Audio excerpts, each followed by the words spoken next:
Better if I turn the sound on. Hello and good morning. If you are watching this, perhaps that's because you are in Electronic Literature Section 2. And Section 2 is scheduled at 11:20, so I'm getting started with the live stream at 11:20, as promised in the announcement that I sent earlier today. So this is it. This is me. Let me turn down the background music. What you were listening to, by the way, that was some chip tunes by Chipzel, a artist who I like a lot. And so I like to have some background music as I do that loading screen or the countdown scene here in Twitch. It kind of gives people a chance to kind of get online and make sure their audio is working and whatever else they need to, and also helps me, it gives me a chance to set things up. So hello, this is Electronic Literature Section 2. I'm the professor, Dr. Zach Whalen, and I'm going to be talking about the class today. I already did this lecture once, or it's not even a lecture, except in the sense that I'm the only one talking for an hour, so I guess it is a lecture. I already did this once for Section 1, so if you are in Section 1, or whichever section you are in, if you already watched it, this is going to be the same, so you don't have to watch it again. No new content, but I might say things in slightly different ways. Anyway, thanks for tuning in. I'm looking at Twitch. Looks like I've got 18 viewers, which sounds about right. There's about 20 students in both sections, so should be about 20 on the stream watching at any given for either of them. And that was, I think I had 23 on the 10 o'clock stream, so maybe some people switched teams for today. That's fine. Today is the first day of the class called Electronic Literature ENGL 350 at the University of Mary Washington, and I'm live streaming to introduce the class for this first day. So yeah, if you're watching, then please say hi. It's a good idea to say hi. The live stream chat channel in our Discord server is going to appear above me, so anything that you type there will appear here, so bear that in mind. You have to kind of be okay with your content appearing on screen. There's actually an error in the widget I'm using, and so sometimes your name won't actually show up. You'll see it say object. I don't know why it does that. It's just a bug, but this is it works. I will try to figure out why it's doing that, but it's just a JavaScript error. I don't know what's up with it, but anyway, Moon is saying hello again. Is it just, because you already said good morning? You're not in both. Okay, I don't know who you are, but anyway, you said good morning twice. That's all. That's what you meant. Okay, good. Yeah, good morning. So if you are watching this, then hopefully you're in the class.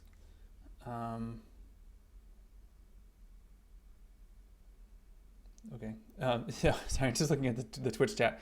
Some people are chatting on Twitch, and that's fine too. Just bear in mind, like I may not see the Twitch ones as quickly, and the Twitch chat won't be Oh, hi, Piper. The Twitch thing won't be embedded above. It's just going to show up in this other computer that I have here. Um, so bgross7, you can do either. So bgross7 has asked, should I be on Twitch or in the Discord server? Um, that is actually a good question because it yeah, either is fine. I would prefer Discord, but I also recognize some people. I learned from this class I just wrapped over the winter. Some people pointed out that like if they're watching the Twitch stream on their phone or on a mobile device or like a game console, it's hard for them to switch between that and the Discord server. So if that's the case for you, if it's easier for you to chat on the Twitch stream, that's totally fine. I just might not see those comments or questions as quickly, and they also won't be embedded in the archive, like the archival version of this video that goes on YouTube. So those are the considerations, but I'll let you decide. It's totally fine either way. Cool. So yeah, so this being the first day of class, the main agenda here is introductions and kind of going through some things. I have a slideshow here, but it's really just kind of my notes and a few things to show you, but mostly me kind of reminding myself the things that I want to tell you about as I'm talking. So let's get into it, I guess. Where are we? There we are. Okay, good. So the goals here are, as I say, introduction. So I want to introduce myself. That's something on my teeth there. I just had a piece of toast.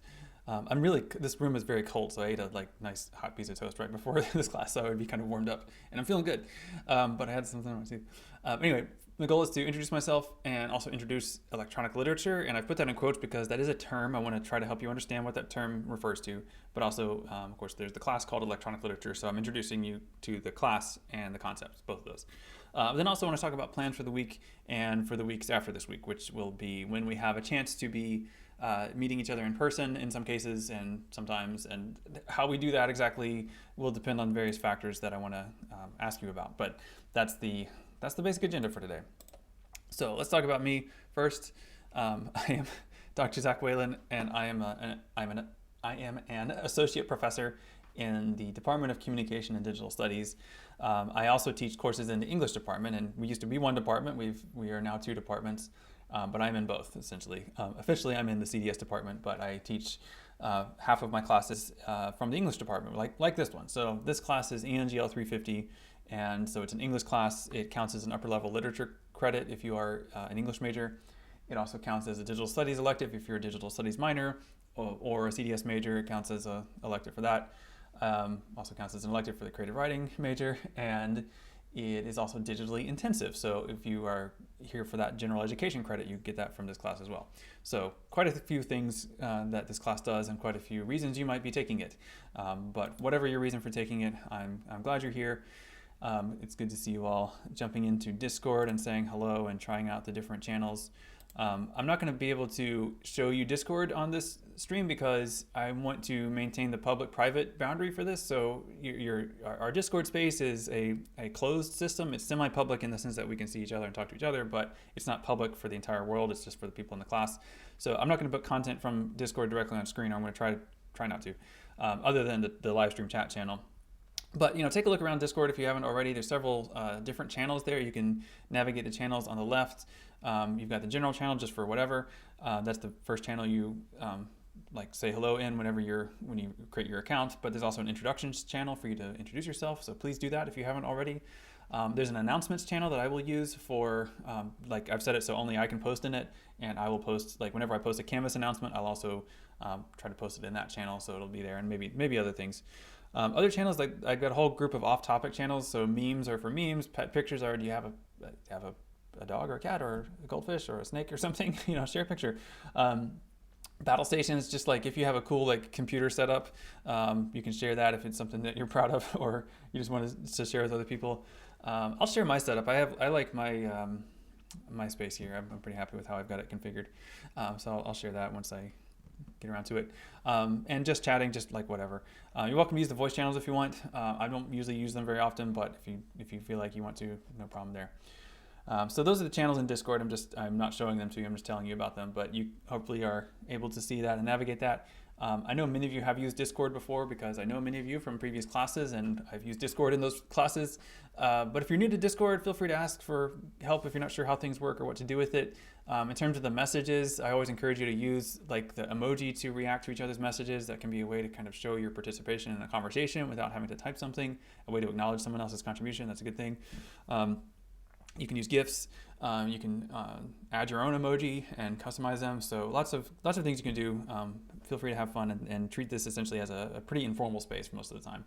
There will be directed things that I ask you to do in Discord, but for the most part, it's just there for you to use. So yeah, there you go. Eric just posted a alien head. Actually, I'm curious, did that show up on here? Okay, it did. Yeah, sometimes it's like, sometimes the emoji come through on this thing and sometimes they don't. And that one did, so great. I always notice there's some glare on my green screen. There you go. Just a little bit there. What? I've got a curtain here that's supposed to block the light when it does that. Oh, man, I know you all don't care, but it's distracting me. Hang on. Yeah, that's better. Okay. By the way, I should have asked if you can hear me okay, but it seems like you can, or else if you couldn't hear me, you probably would have said something. So can you hear me okay? Everything sound good, look good? Is it working for you on your end?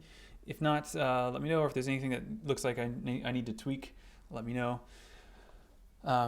Cool. All right. Great. Thanks. I think yes. You're saying yes. Sounds good. I hope that's what you mean. All right. Great. Excuse me. So let's talk about electronic literature. That's what this class is about, and this is the term that describes the thing that this class is studying, that we are studying in this class. So let me talk about a few things. So a classic definition of electronic literature, and I'll actually ask you to read the essay where this term is defined later this week, but a way to think about electronic literature, like if we break down the term, it might be kind of confusing because you probably know what literature is, maybe have different ideas about what things count as literature, or what kinds of literature are valuable, and so on. That's not really the debate we're interested in, but that is a debate that people can have about literature and literary things and so on. But electronic is kind of an unusual word here. We don't often think about electronics anymore. I mean, we kind of use that term, but as a catch-all for things like computers, but it's really not a very good description because all kinds of things are electronic, right? Like, I have a lamp here. Is that electronic? I don't know. It's not really the best term, but the term electronic literature has come to be a term of art. So people, even though it's not the best term in a descriptive, narrow sense, it's the term that people use to talk about a specific kind of thing, and so that's why we keep using it. For example, there's an electronic literature organization, and there's an electronic literature conference. And so as an organization, we use that term to refer to each other and to ourselves. So like that's a thing that exists out there, that exists whether or not it's the best description. There's actually, I don't know if this is true, but the Electronic Literature Organization is the primary scholarly organization that studies this kind of thing. And I don't know if this is true or not, but what the founder of that organization told me once was that the initials for that organization are ELO. And so when they were founding the organization, they thought it was funny to have the same initials as the progressive rock band, the Electric Light Orchestra. So often if you Google ELO, just those three letters, you'll get a bunch of hits related to the Electric Light Orchestra and not the Electronic Literature Organization. So the name was kind of, I don't know if that's true, if they did that on purpose, but that's what Scott Redbrick says. So I don't know. He might have been joking. It's hard to tell. Anyway, electronic literature, what we really mean, though, in a more technical, narrow sense, is that we're talking about work that is born digital. Let me show you an example of a couple of things that are born digital. So I've got something here I'm trying to pull up for you. Is this what I'm talking about? Hold on, I've got a e-reader here. I'm going to show you an example of what is not born digital. So I don't know if you can even see this, but this is it's not a Kindle, it's a Samsung device, but it's an e-reader. And I've got up here, I've got the book Robinson Crusoe, the novel, The Life and Adventures of Robinson Crusoe by Daniel Defoe, with illustrations by H.M. Brock. And I'm reading this on an electronic device, a digital device. This work, however, was not created for this device. It wasn't created for a computer, it was not created on a computer. Daniel Defoe, I assume, did not have a computer available. And so the fact that I'm reading on this on an electronic device is not the fundamental characteristic that I'm interested in this book. In this book, I'm interested in, the storytelling, the survival thing, the colonialism, the racism. Like, these are things that I'm interested in paying attention to as I read this. But the fact that it's on a digital device doesn't really impact any of those readings. Like, it's trivial with relation. The digital identity of this work is trivial. Like, it doesn't matter. I could read it on paper and come to the same conclusions. So when we talk about works that are born digital, we're talking about works that can only exist on computers, that can only exist because of computers. And so there are examples, and I have a few here, of printed books that are electronic literature, but they were created on a computer and could only exist because of computation. So this phrase born digital is something you'll hear sometimes to identify the immanence, like the importance, the fundamentalness of digital technology in these works that we are looking at as literary works in the electronic literature community. It really is a community, but you could also call it a genre or a medium maybe. So we're not usually talking about ebooks, in other words. So the fact that it's a PDF or an EPUB, that's not that doesn't automatically tell us anything about whether it's a electronic literary work or not. There are some examples maybe, but very few, and most of the time that's not the case, right? So instead we're talking about things that digital literature would be a fine synonym for. And in fact, you'll see a lot of people use this term as well. It's just that electronic literature has come to be a term of art. Again, it's like a group of people that use that term. So we use that term consistently, and we keep using that term. But if you're looking at a more descriptive term, I think digital literature for many people means the same thing. And so that's a phrase you'll also see. And that's also possibly more intuitive and more kind of natural. A bunch of birds just showed up in my yard, so I'm like, I have a bird feeder right outside of this window, but they almost never visit that bird feeder, which is a shame because I put a webcam pointing at that bird feeder on the hope that I could like switch to the bird cam on my stream just in case something exciting happens there, but they almost never visit it. There's one sparrow that comes by every few days, and that's it. And so I'm like, what do I need to do here to make my bird feeder more attractive to these birds? I think actually what I'll do is just point the bird cam at the bird feeder that they do like, which is straight ahead in my field of vision here. It's a little farther away, so I'll need to get a longer cable, but that should be fine. But yeah, there's a cardinal there right now, and I just saw a downy woodpecker go by, which is like, that's what I was hoping. I was hoping to catch the downy on this feeder. I put out this, they like suet. It's like that fatty stuff, and I put a big hunk of that on this feeder here, but so far it hasn't actually eaten it as far as I've seen. So anyway, sorry, it's a little distracting to me, but that's just sort of where I am right now, is kind of looking at, and a whole bunch of birds just showed up. Like there's like a flock of, I think there's a flock of dark-eyed juncos that shows up every morning around this time. I think that's who's out there right now. Anyway, yeah, they're down in the garden. All right, cool. Sorry, got distracted. So these are the things that we're talking about when we talk about electronic literature, or the kinds of things that people. And Bobby asked the question: electronic lit and digital lit are the same? I think, yeah, pretty much. It really doesn't. I mean, that terminology doesn't matter exactly. Like, it doesn't matter if it's like, is this thing that I'm looking at technically electronic literature or not? That's not really the issue. It's just that when people, I want you to know what we're talking about when we talk about electronic literature.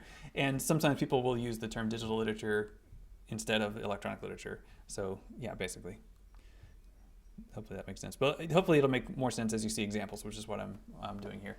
And I want to be able to talk about over the next few slides. So these are just a few types, or you might say genres, of electronic literature. So this is hypertext fiction, video games, interactive fiction. Obviously not every video game. I think I'll show you some examples, but there are certain games that I think clearly have literary sensibilities or aesthetics.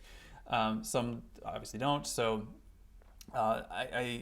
that's sort of a qualitative judgment, but I'll show you what I mean, hopefully, that there's a certain kind of thing that sometimes people do with video game technology that I think only makes sense if you view it through the lens of literary appreciation as opposed to ludic or gaming kind of appreciation. So we'll talk about some of those, but interactive fiction, text adventure, digital poetry, computer-generated text or fiction, networked improvisational literature, combinatorics, kinetic poetry, hypermedia. These are all different examples of what I'm talking about when I talk about electronic literature, and that we'll see as examples of electronic literature in this book. So this is the textbook for the class, or the required book for the class. We will use it as a guide and basically follow its outline. I'll add and update some of the examples, but it has a nice structure in terms of working through those major forms. And he's got Scott Redberg is the author of this, and he has different, he has a logical way of grouping these things together. And so we will follow this. I forgot to check. I'm pretty sure this is in the bookstore. It should be, certainly. We may also have access to it digitally. Let me just check that real quick. Or if you already know, tell me if somebody already knows, tell us in the chat if this book is available through the library for free. It might be. Should just take me a minute to check it out here.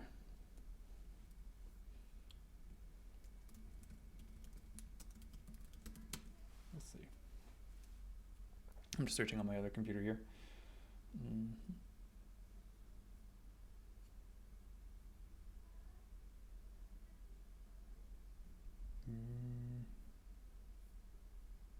I'm not seeing it yet, but there are several. Oh, that book's checked out because I think I have it. That was a different one, but anyway, there are several actually. Anyway, there are several books that I will assign, or readings that I'll assign that are free. I mean, and really everything except for this book is freely available. Let me see, somebody chatting here. Okay. You will need the books soon, Moon. So, like next week. We'll start on it next week. Yeah, certainly get whatever version is the cheapest. Yeah, I mean, I haven't checked prices, but certainly whatever works the best for you, go for it. Cool. Okay, so electronic literature. Now it's going to have different examples, but I can also show you examples. Sometimes the examples are easier to explain if I demonstrate them. So this is an example of hypertext fiction. So this is a work called 12 Blue by Michael Joyce. This is just an image from it, and then this is a link. I got it pulled up over here. So this is what it looks like when you're accessing the work. It is essentially a novella, like it's a short story, but it's a pretty long short story. Length, though, is kind of a tricky term when you think about hypertext fiction, because for a work like this, there's no clear beginning or end, and so you can kind of spend as much time with it as you feel like, and therefore to say it's a longer work is kind of misleading, but there is a lot of text here that you can encounter and that you can spend a lot of time with, so I view it as essentially a novella, but it's hypertext. So hypertext is something you know about, something that you've used today. This is the syllabus for the class. I'll talk about this a little bit later, but just to illustrate the point about what hypertext is links. So where it says zachwayland.net/contact, you click that, and that takes you to my website, and you can learn how to contact me and how to schedule an appointment. I think I need to update my availability and office hours, but my point here is that you know how links work. You click on them, you go to somewhere else. And that's the basic way we've come to understand the hyperlink in the context of the World Wide Web. There is actually an older history, a longer history of hyperlinks that predates the web, and we'll talk about that history a bit. But 12 Blue is a work that is designed to work on the web, and so we can use web hyperlinks here to click on things to go to different parts of the story. So let's click on the 5, and you'll see it opens here. Now this one actually, I've already visited the page that this is linking to, but there's a link here. The way this one is programmed, after you click on a link, it changes color to be the same color as the background, so it's still there, but it's invisible unless you select it or hover over it. But usually you're just reading different passages and clicking a link. Sometimes in this work, there's often only one link, but sometimes there's multiple links, and you have to make a decision about what to do. This work is rather poetic in its organization, so you rarely are you making a decision. You're really just exploring an image in most cases. So it's written in a way that it still makes sense whatever order you read it in, or at least, or I'll say it makes the same amount of sense whatever order you read it in, and it may not make sense to you the first few times you spend some time with it. It's a work that does take some patience, and I think it's got a lot to offer as a literary work, but you have to be patient with it. But the point I'm trying to illustrate here simply is that these are links that you can click on, and that's hypertext fiction. That's what we're doing. It's fiction in a kind of literary genre sense, and it's hypertext in a technical sense, because it uses hypertext technology as its fundamental mechanic, which is clicking a link. All right, so that's hypertext fiction. A few more examples. Video games. I'm not going to play this video because it takes my computer a long time to load YouTube videos right now. But certain video games, I think, are they are things that are called video games, but I think they don't actually make sense as video games, or at least the way that people respond to them is not the same way you would respond to other video games. So What Remains of Edith Finch is an example. I've only played a little bit of it, but I really like it. Other examples like this might be Gone Home, or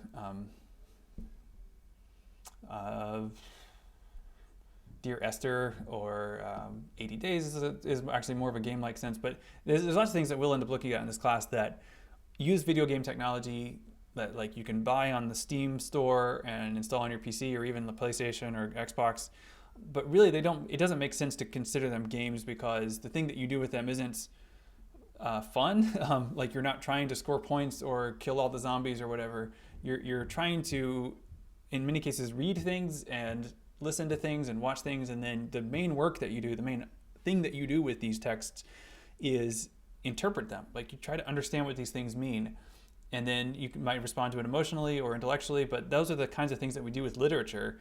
And so that's why I think these should also be considered examples of electronic literature. I mean, video games are interesting for all kinds of reasons that don't have to be like this. Like we don't have to think of a game as electronic literature to consider it interesting.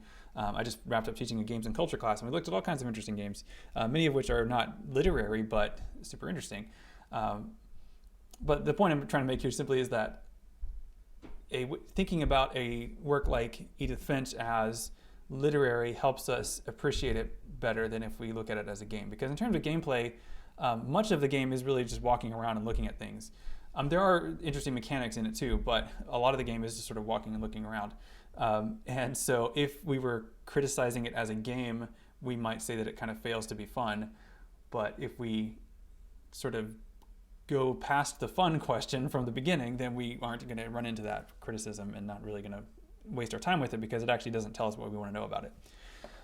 Anyway, but I think it's a beautiful game. I really enjoy it. I just haven't had much time to play it. But it's gorgeous. The artwork is gorgeous. The storytelling is really sad, unfortunately, but it's really compelling as a narrative work. So interactive fiction can take on different forms, and this is actually a work called With Those We Love Alive, and I will assign you all to look at this later. Actually, let me turn off the sound. So many times, my glare is back. Sorry. Whoa. All right. I just knocked the curtain down. I mean, I built the curtain rod holder myself, and so it's my fault for not making that more secure, I guess. And that's also my fault for like messing with the curtain instead of like paying attention to teaching you all. It's fine. I'll manage. Unless the sun comes out. Like this time of day, the problem is the sun is coming at right at that angle, and it reflects off of some stuff down here, and it like blinds me. That's why I put up the curtain. Really, I don't really care that much about the green screen, but the glare really hurts my eyes. So it's cloudy right now, so hopefully it'll stay that way. But sorry about that. Okay, so this is a work called With Those We Love Alive. Now, when you're looking at 12 Blue, I showed you 12 Blue a minute ago. This is where you click on links and you do things. Nowadays, when people do hypertext fiction, they often will use a platform called Twine. I know some of you are familiar with Twine. Twine is a platform that lets you make hypertext fiction or other things pretty easily. And depending on how you design that experience of the thing you make, sometimes I think it makes more sense to call it a game. Sometimes I think it makes more sense to call it fiction. It kind of doesn't matter, but I think there are different things we expect from things that we call games. And we expect a certain kind of interactivity. Many times, like a work like 12 Blue, I think you could, I don't know for sure if interactive is the right word for it. It's interactive in the sense that you have to do things like click on it, but we're really just exploring a text, and we're clicking on different, like each little link is just like a passageway, like a portal into another part of this text. And we're just kind of following those portals as we move around it. For works like this one, which is called With Those We Love Alive by someone named Porpentine, what she's done here is create a thing where we have to make decisions. We kind of build a character, and then we go through a set of experiences as that character, and we have different goals that we're trying to achieve and different options and different ways we can achieve those. I've got the sound turned off, but there is sound. There's other interesting imagery. So I think thinking of this as a game makes sense, but also interactive fiction is another way to think of that. Interactive fiction, if we're looking at sort of a continuum, so interactive fiction is somewhere between a computer game and hypertext fiction. Often uses hypertext technology, but doesn't have to, and often it uses hypertext in a way that you're making significant decisions as you move your way through it. Whereas in 12 Blue, you really aren't making significant decisions. You're just exploring different things. So we have to pick a month. We pick an element. Let's go with feather, sure. And then what color are your eyes? Green. When you come of age, your parents use this information to give you a name, running their fingers along the indexes of a book as by custom. But in the morning when they were gone to work, you found the other book, and you held a different name inside. Cade Offadet. And 10 years disappeared. The agent of the Skull Empress came to your apartment and spoke to you. So this is a weird game, I should say. It's the Empress and kind of what she is sort of what you're trying to figure out as you play. It's kind of gross, but it's really interesting, and it's a work that has been widely, I guess, recognized and anthologized as a pretty significant work of interactive fiction. And Porpentine is one of the, she's a very prolific creator, I think very talented in using Twine to do interesting things, often does things with Twine that I didn't know were possible with Twine. So sometimes they are interesting for their technical proficiency. Sometimes they're interesting for their aesthetics. Often they have like a glitchy sort of neon trash punk aesthetic to it. And that can be really enjoyable too. But I think when we're looking at how to appreciate something like this, I think thinking of it as literature is the most logical term. Okay, here's another example. This is digital poetry, and this is a work called Whalefall. This is a work where the digital aspects of it are might need to be explained a little bit. But I'm looking at it right here. You can see these words coming in and out of view, kind of fading in and out. So it has a kind of kinetic poetry sense to it, like the way things move and which things are visible at a time. These are things that determine your reading at any given moment. So that is a way to characterize the poetics of this. But also it's a little bit interactive in the sense that we can scroll down, and as you scroll, the words change. We get new words. So it's like concrete poetry in that the visual appearance of the words makes a difference, or that's part of what we read. It's not just the word as information, but the word as image, and we read our way through this. It's an interactive image. It gets darker as we go down. It's really a beautiful work. Another interesting aspect of the digital aspect of this, another property of the digital identity of this work that's not obvious unless you look at the source code, is that this is a work published in the digital journal called Taper. And Taper is a journal where if you submit something, I'll actually go back to the main issue, the title page for the issue, or the contents. It's not loading. Well, there it is. Okay, I did another tab, that's why, maybe.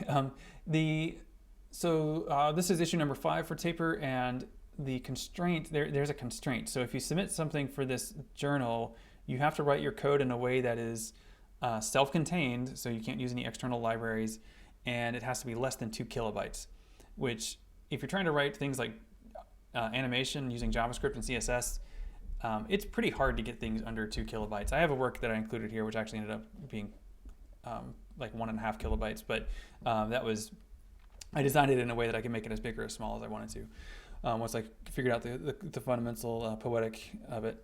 But it's they've extended their call for, if you were interested in this kind of thing, or you know how to make digital poetry already and you like doing JavaScript, they've extended their deadline for issue 6, and I think it goes through February 6th, I want to say. But I don't know where it is. Anyway, if you want more information about this, let me know. I mean, I'm quite fond of this publication. I've had 2 works published in it. So, or the 3? 2 or 3. I've written several that I was able to get small enough, so I just kind of gave up on them. But it's an interesting programming challenge in addition to a poetic challenge. Like, you want to make something interesting, but then it's like, okay, I've got this interesting thing. How can I make it work in that little space? And that's a really interesting challenge. But these are digital features of it. These are aspects of these things as digital poetry. Digital poetry can also be printed, by the way. This is a work by the poet named Liliana von Bertram, and this is a printed work, but these are computer-generated or computer-based poems, I guess, maybe another way to put it. This was a really remarkable book, and it's won some awards. I wrote a pretty extensive review essay of it, and I'm working on another one. It's kind of hard to explain without a lot of context, but she's essentially, the title references another computer-generated work, and several of these works that she has in here are actually riffs on or satires of works by Nick Montfort that he's published in this book. But what Bertram has done is they've got works that address things like racial violence, I guess, and oppression. So, for example, there's a poem. The first poem in here is called "Three Last Words," and it's about Eric Garner, and it essentially it uses a computer program that's based on one of Nick's poems, but there's a difference, and you might say a bug in Bertram's version of it, such that if you actually run the code, it will cause a memory leak on your computer and crash your whatever system you're running the program in. So really interesting. So it's digital in the sense that it works on a computer, but also it works with the idea of a computer to generate its idea, and it's a really remarkable work actually. It's kind of hard to explain, but it's beautiful and sad, and ultimately it's digital. It's using a digital platform to do that thing. So digital poetry, yeah, lots of different things. Okay, so if you have any questions, by the way, feel free to ask. This computer fell asleep, so let me wake it back up in case anyone's been asking me questions on Twitch. But if you have any questions, of course, feel free to throw them in at any point. I'm going to go through the last little bit here. I'm going to talk more about logistics of the class and organizational kind of things. But hopefully you've got some sense now of what electronic literature as a thing is. Of course, we will spend the entire class learning this, so it's not something that needs to make total sense right now. But just trust me. But hopefully you've got a basic idea of what it is. So let's talk about what this class is actually going to be like. Twitch, I do like using Twitch for live streams. If I'm going to be lecturing, like if I'm the only one talking, I might as well do it in a way that's relatively easy for you to access, and I think Twitch is easier to access than Zoom. It makes a public presentation of what I'm talking about, and I don't, that's fine with me. I don't mind if anyone watches me talking. Occasionally we do get people that are not in the class that join in and have some contributions that are kind of interesting. But just putting it out there, it's easy for me, and I think easier for you. I think in terms of the bandwidth, it's also easier because Zoom has to send video both ways, and that makes it kind of you lose a lot of bandwidth and fidelity there. I think Twitch does better, and you, as the viewer, you can control your resolution. I'm sending it out at 720p, which seems pretty good. My computer is actually not really capable of doing it at a higher resolution, I've discovered. I'm trying to upgrade it, but I don't know if you know this, but it's basically impossible to buy a graphics card. They are extremely scarce, and if one does appear online in a retailer's website like Best Buy or Newegg, it's usually sold out within seconds. And so I'm on a bunch of Discord servers where people are trying to game out those stock drops and try to figure out when they're going to appear to try to beat out the scalpers that buy them and then sell them on eBay for twice the price. But so far I haven't been successful. So if any of you have inside information on how to buy an RTX 3080 card, let me know, because I'm willing to pay retail price for it, but it's I can't find anywhere that'll sell it to me. So anyway, it's annoying. But I like doing Twitch for a lot of reasons, and it also I can use OBS to do different things with my layout. Today's pretty straightforward. It's just me talking and then slides and then you all talking up here. But sometimes I can do other things, like if I wanted to play a game, I can do that pretty easily in Twitch.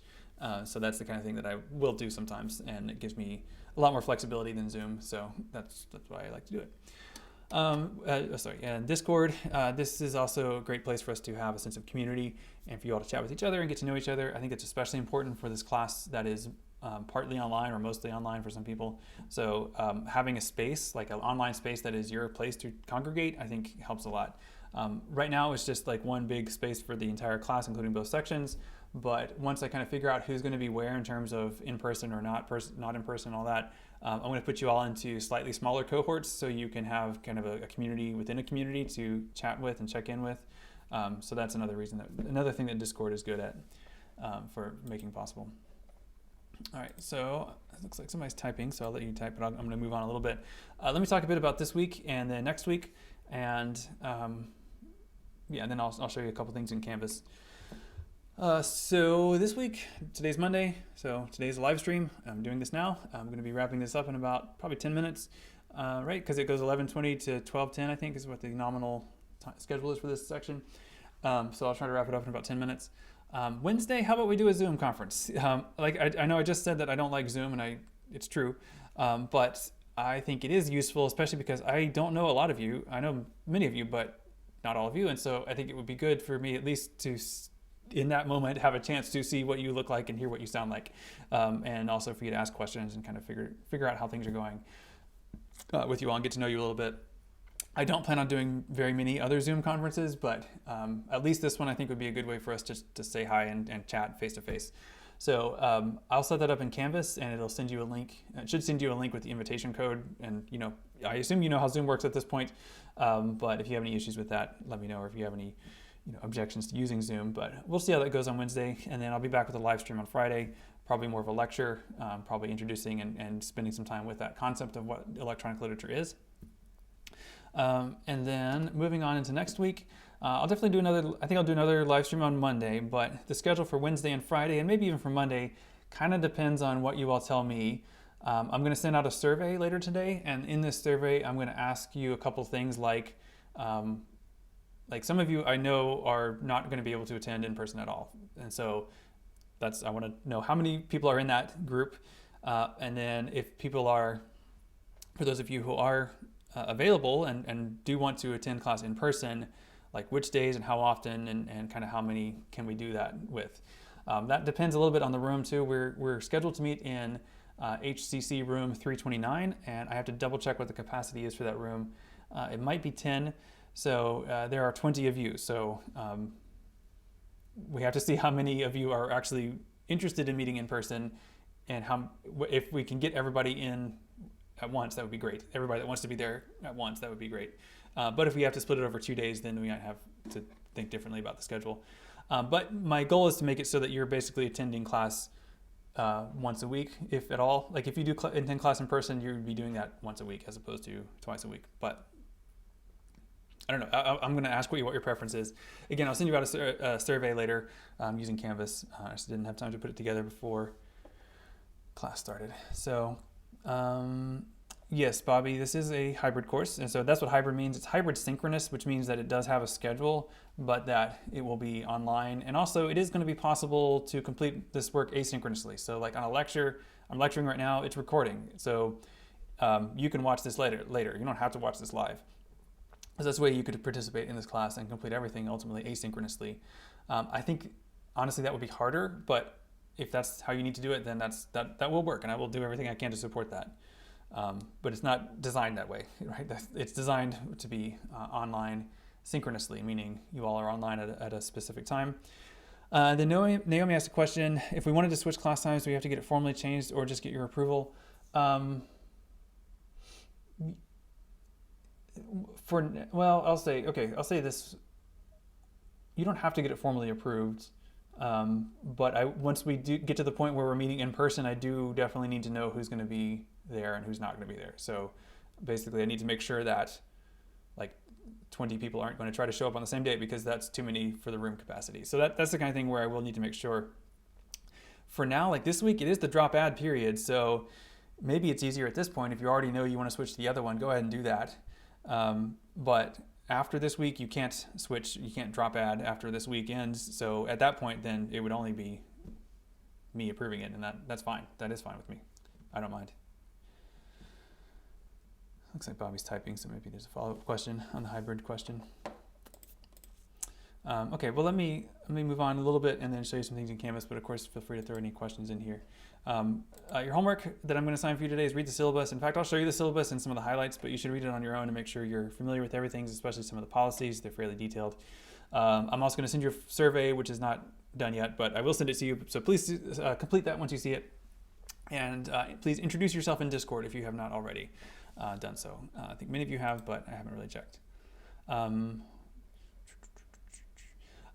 Yeah, Bobby, what I will probably do is, yes, Canvas lets me do what's called an event. Like I can create an event, and then it has like a time, and you can see that it's coming up, and that will be there.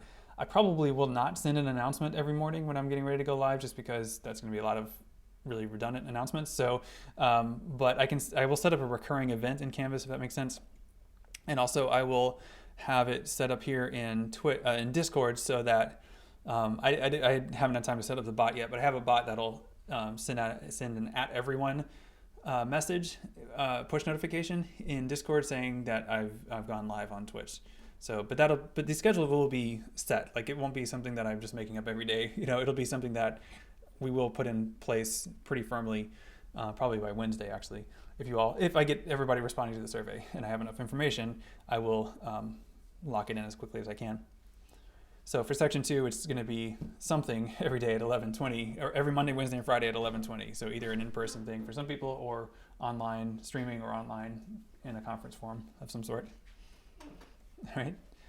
Okay, so let me, somebody's using the printer right here. Let me show you some things in the syllabus, and that may answer some questions or raise questions, I don't know. Let me take a look at it, and just in the last few minutes here. So this is the syllabus for the class. It's in Canvas, and pretty much this is the only thing that's currently available in Canvas. I have a ton of stuff in Canvas, but it's unpublished because I need to adjust all the due dates and tweak certain things. But I can talk a bit about those things here. They're referenced in the syllabus here.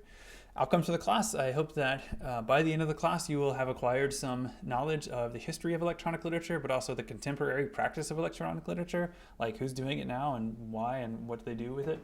I think what's really fun about electronic literature is that we can often discover new communities of people making work that is the same kind of thing, and they just are doing their work in their own little community, and they don't know about their other communities that are doing it. And so it's really fun to find those kinds of things and connect them together.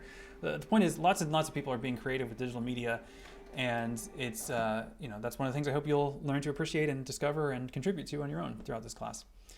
So there is a bit of using tools. Like, the general organization of the class is that the first half will be kind of historical and formal. Second half will be more creative and like how to do it kind of stuff. There will be something along those lines.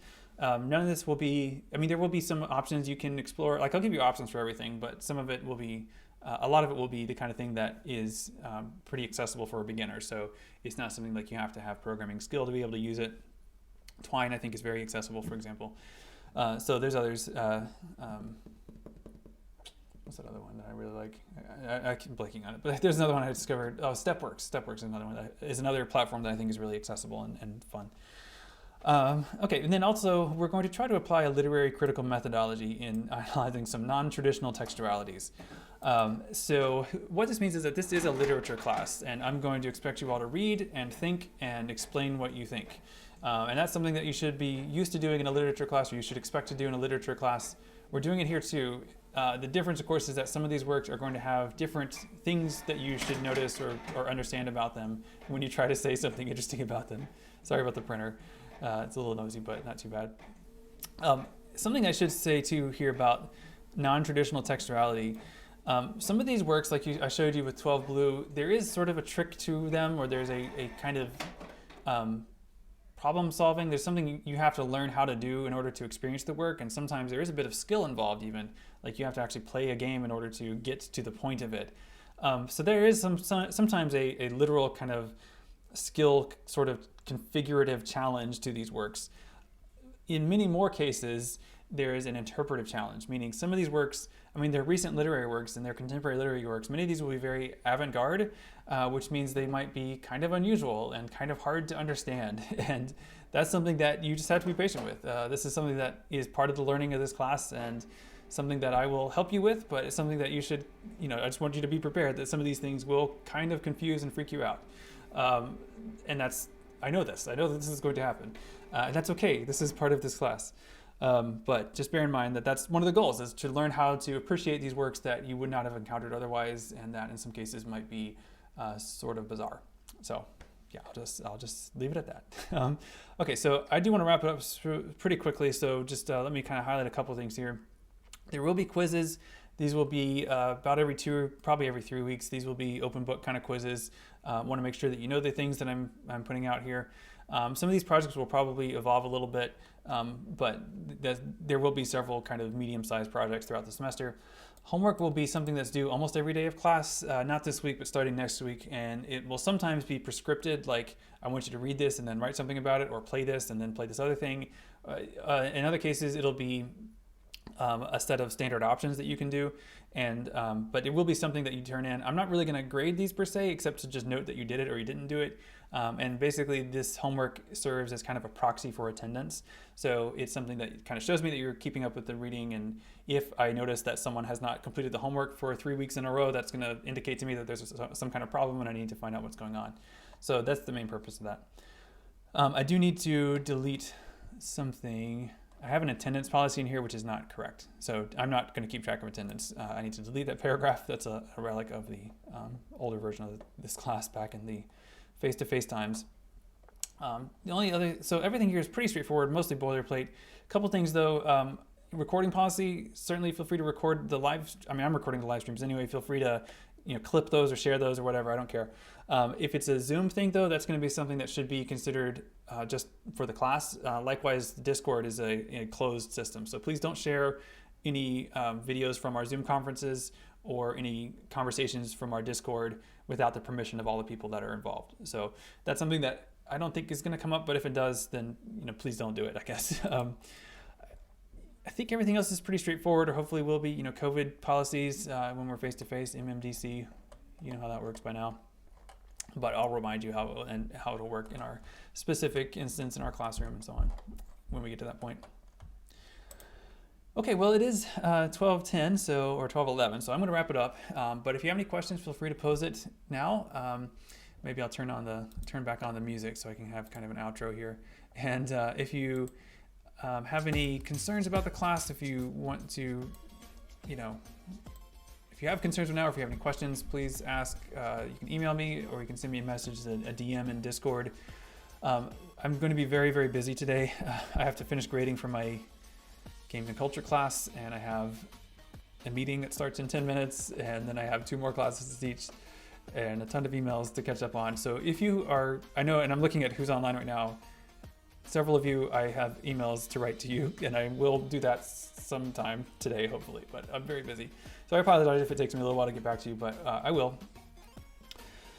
Okay, so thanks for watching, everyone. That was the first day of electronic literature. So we'll be back again on Wednesday. Again, I'll send you a Zoom link through Canvas. And if you have any questions in the meantime, feel free to reach out, and just keep an eye out for the Zoom link and the survey link that I'll send out, hopefully later this afternoon. See you later. Bye.